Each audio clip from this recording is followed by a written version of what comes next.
사람 마음의 중심부에는 진화가 있고 그 주위를 혼이 감싸고 있으며 혼의 바깥쪽은 본능이 덮고 있다. 이를테면 갓 태어난 아기가 배가 고플 때 모유를 찾는 것은 마음의 가장 바깥쪽에 위치한 본능이 하는 일이다.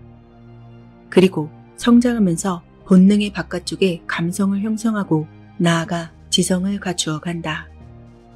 즉, 인간이 태어나 성장하는 과정에서 중심부만 있던 마음은 바깥쪽으로 점차 층을 만들어 간다. 반대로 나이가 들고 노화가 진행될수록 바깥쪽에서부터 점점 벗겨져 떨어진다. 예를 들어 치매가 진행되면 우선 지식과 논리적 추론 등 지성의 기능이 쇠퇴되고 아이처럼 감정적으로 변하는데 머지않아 감정과 감성조차도 둔해져 본능마저 노출된다. 그러다 결국은 그 본능 혹은 생명력이 엷어지면서 점차 죽음에 다가가는 것이다. 이때 중요한 것은 마음의 중심부를 이루는 진화와 혼이다. 안녕하세요. 터칭 소울입니다.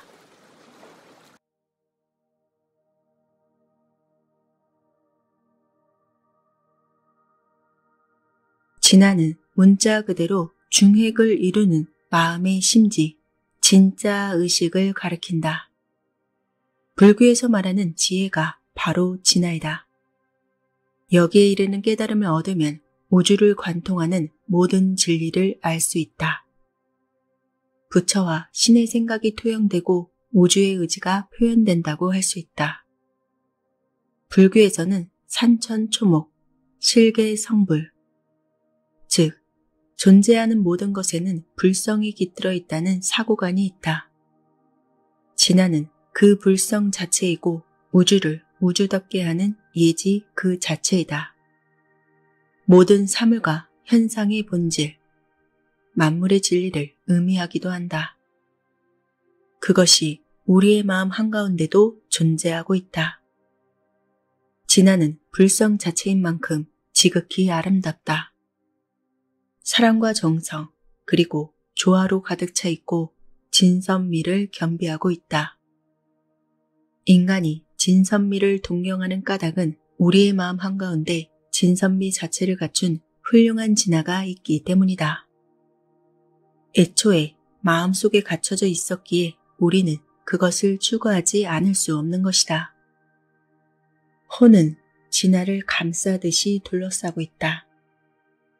진화가 실오라기 하나 걸치지 않은 순수한 알몸이라면 혼은 그 몸을 덮은 옷이라고 할 수 있다. 그 옷에는 각각의 혼이 경험해온 생각과 행동, 의식과 체험이 모두 축적되어 있다. 현세에서 자신이 이루어온 많은 사념과 행위 또한 이에 더해진다. 즉, 혼은 그것이 수차례 다시 태어나는 동안에 쌓인 좋은 생각과 나쁜 생각, 좋은 행동과 나쁜 행동까지도 모두 아우른 우리 인간의 업을 포함하고 있다. 이 혼이 진화라는 마음의 중핵을 감싸고 있기에 진화가 만인에게 공통하는 데 반해 혼은 사람에 따라서 다르다고 할 수 있다. 혼에 때처럼 끼어있는 업이란 무엇일까?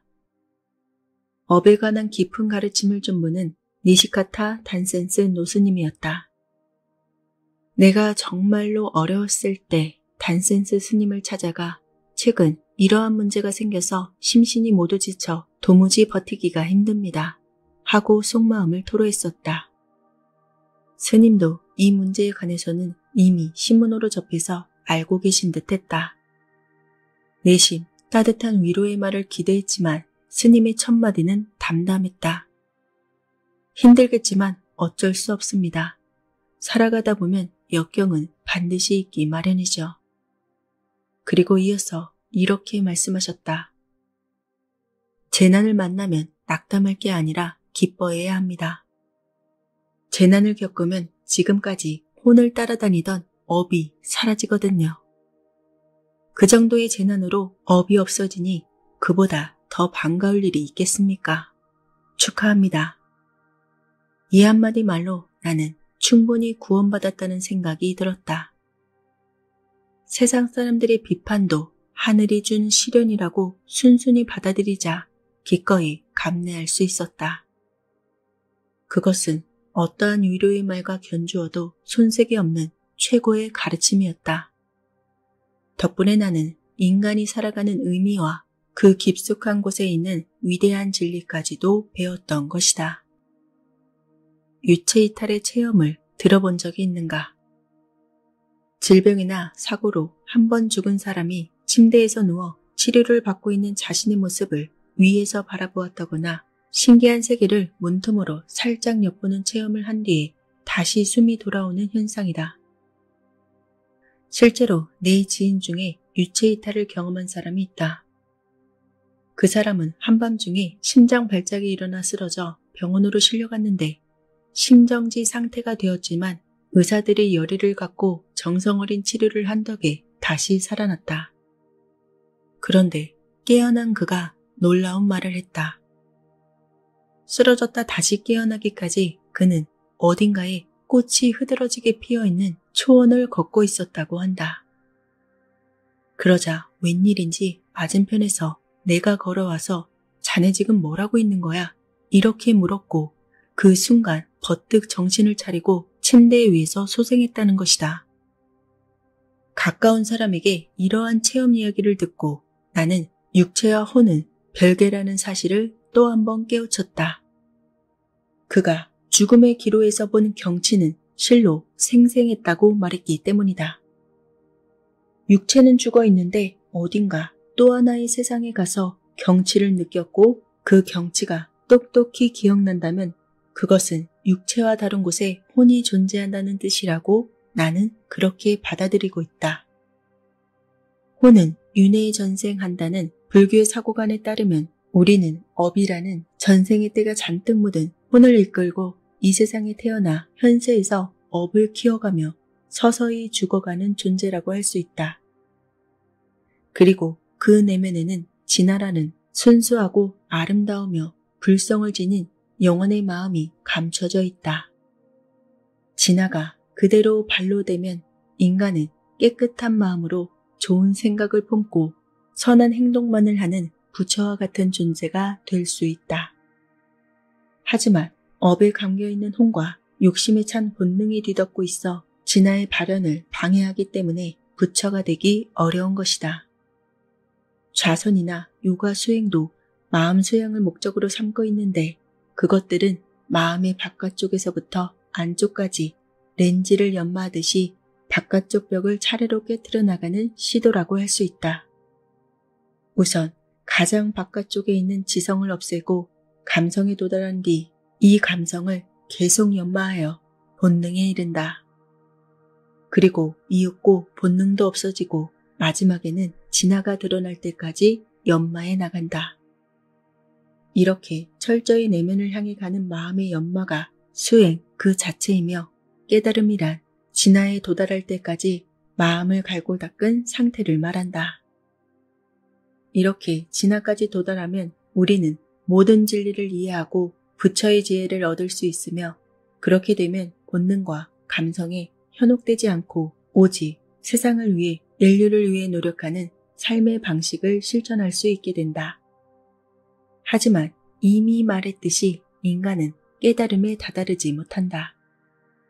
평범한 사람이 마음을 연마해서 진화까지 도달하기란 불가능에 가깝다.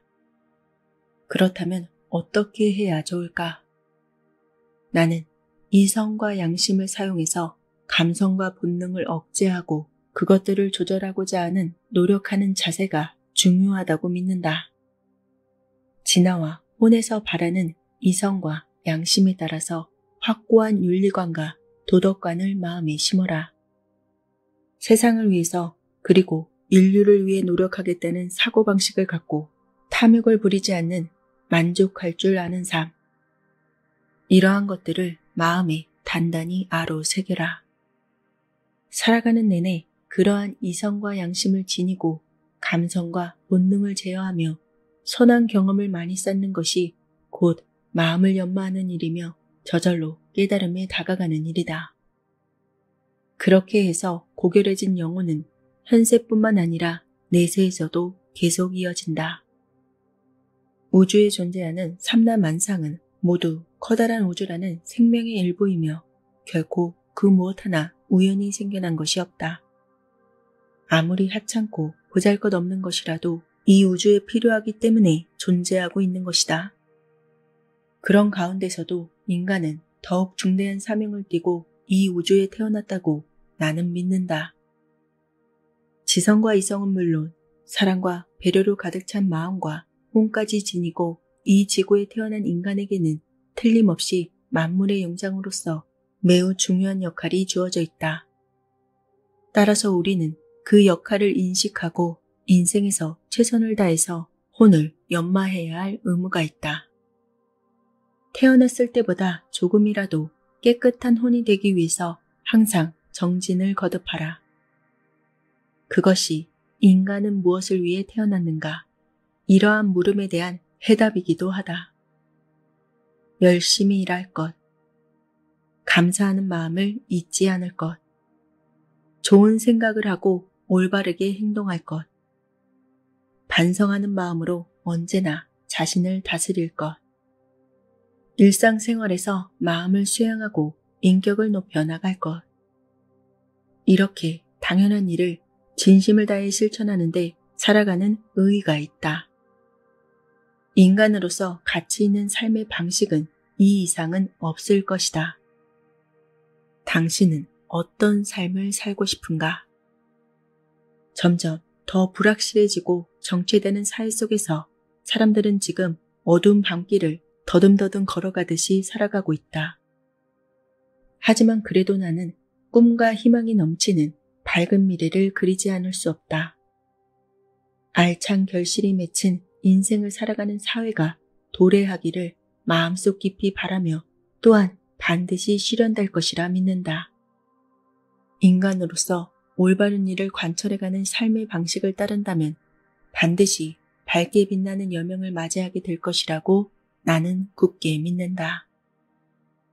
사람의 인생에서는 인생을 근본적으로 지배하는 보이지 않는 힘이 두 개 있다. 그중 하나는 운명이다. 사람은 각자 고유의 운명을 갖고 이 세상에 태어나 자신의 운명이 어떠한지도 모른 채 운명에 이끌려 혹은 쫓기며 살아간다. 나는 운명이라는 것이 엄연히 존재한다고 믿는다. 사람은 확실히 자신의 의사가 영향을 미치지 못하는 커다란 무언가에 지배되어 살아간다. 그 무언가는 인간의 희로애락과 관계없이 큰 강과도 같은 일생을 관통해 거침없이 흐르며 단 한순간도 쉬지 않고 우리를 드넓은 바다로 데려간다. 그렇다고 해서 인간은 운명 앞에서 완전히 무력한 것일까? 나는 그렇지 않다고 생각한다. 또 하나, 인생을 근본적인 곳에서 다스리는 또 하나의 보이지 않는 힘이 있기 때문이다. 그것이 바로 인과응보의 법칙이다. 즉, 좋은 일을 하면 좋은 결과가 나오고 나쁜 일을 하면 나쁜 결과가 나온다. 좋은 원인은 좋은 결과를 낳고 나쁜 원인은 나쁜 결과를 낳는다. 이 논리는 인생에 생기는 모든 일에서 원인과 결과를 똑바로 연결해주는 단순하고도 명료한 법칙이다.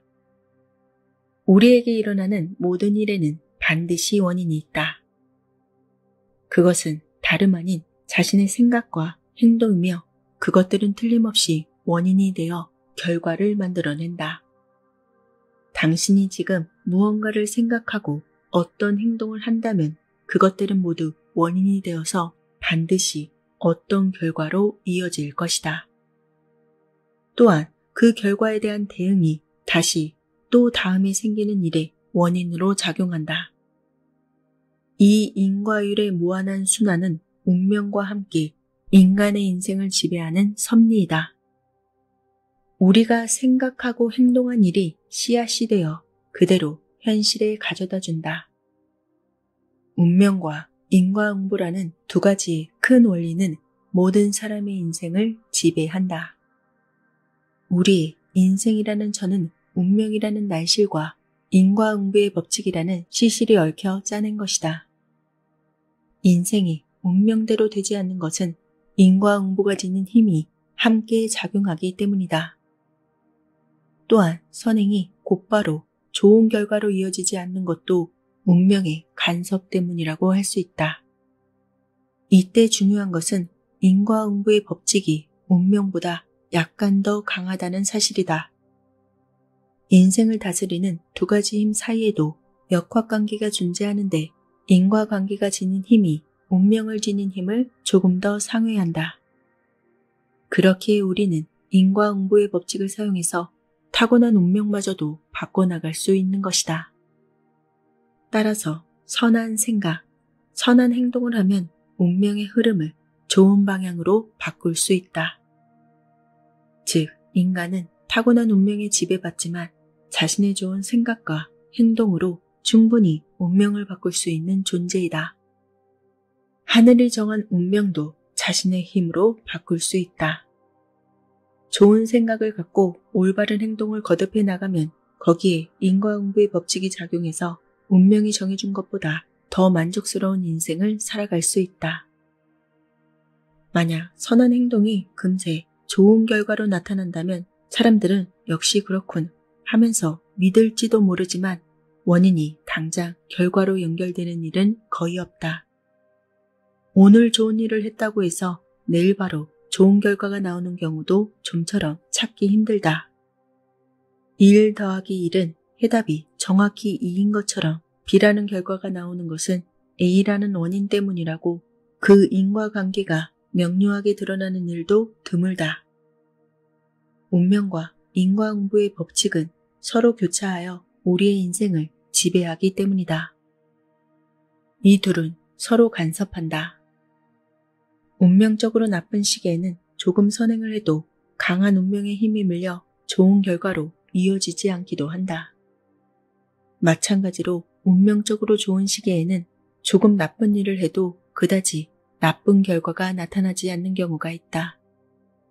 하지만 10년, 20년, 30년이라는 긴 단위로 보면 인과응보의 결과는 정확하다. 단기적으로 어떻든 장기적으로 보면 좋은 원인은 반드시 좋은 결과를 통하고 나쁜 원인은 나쁜 결과를 불러들인다. 반드시 인과의 이치가 딱 들어맞게 되어 있다. 모두 시간이 지나면 점점 바로잡히기 마련이다. 결국은 모두 자신의 언동과 사고에 따른 결과를 얻게 되어 그 인간에 걸맞는 결과를 얻는다. 긴 시간으로 볼 때 성실하고 선한 인물이 언제까지나 불우한 상태에 머물러 있지 않는다. 게으르고 무책임하게 살아온 사람이 줄곧 부귀영화를 누리는 일도 없다. 물론 무언가 나쁜 행동을 하더라도 요행이나 우연으로 일이 잘 되는 경우는 있다. 반대로 선한 마음가짐으로 좋은 행동을 한 사람이 일시적으로 불운에 휘말려 고생하는 경우도 분명히 있다. 그러나 모두 시간이 지나면 점점 바로 잡히기 마련이다. 중국 명나라 말기에 지어진 책은담에 이런 말이 나온다. 인과는 순환한다. 선행을 해도 그 대가가 보이지 않는 것은 풀숲 속에 숨어 자라는 참외와 같다. 사람의 눈에는 보이지 않더라도 훌륭하게 성장하고 있다는 뜻이다. 좋은 행위가 나쁜 결과로 끝나는 일은 없다. 일시적으로는 험한 고생을 겪었지만 결국은 성공한다. 원인에 따른 결과가 나타나기까지는 시간이 걸리기 마련이다. 이 말을 기억하며 결과에 노심초사하지 말고 평소에 선행에 힘써라. 인과응보의 법칙이 성립하는 까닭은 자연의 섭리를 따르기 때문이다. 빅뱅 이론에 따르면 우주는 마치 그 자체가 하나의 생명체인 것처럼 끝없이 성장을 계속하고 있다고 할 수 있다. 우주에는 한순간도 정체되지 않고 모든 것을 생성, 발전시키는 의지와 힘 또는 기와 에너지의 흐름 같은 것이 존재한다. 게다가 그것은 모두 선의에 의한 것이며 인간을 비롯한 생물에서 무생물에 이르기까지 모든 것을 좋은 방향으로 이끌려 한다. 좋은 일을 하면 좋은 일이 일어난다는 인과응보의 법칙이 성립하는 것도 또한 소립자가 소립자 상태로 머물지 않고 원자, 분자, 고분자와 결합을 반복하면서 지금도 진화를 멈추지 않는 것도 모두 그러한 흐름과 힘이 작용하기 때문이다. 삼라만상 모든 것을 성장하고 발전시키기 위해서 살아있는 모든 것을 선의 방향으로 이끌려 하는 것이 바로 우주의 의지이다. 우주는 그러한 사랑과 자비의 마음으로 가득 차 있다. 따라서 그 큰 의지와 사랑의 조화를 이루는 사고 방식과 생활 양식을 갖는 것이 무엇보다 중요하다.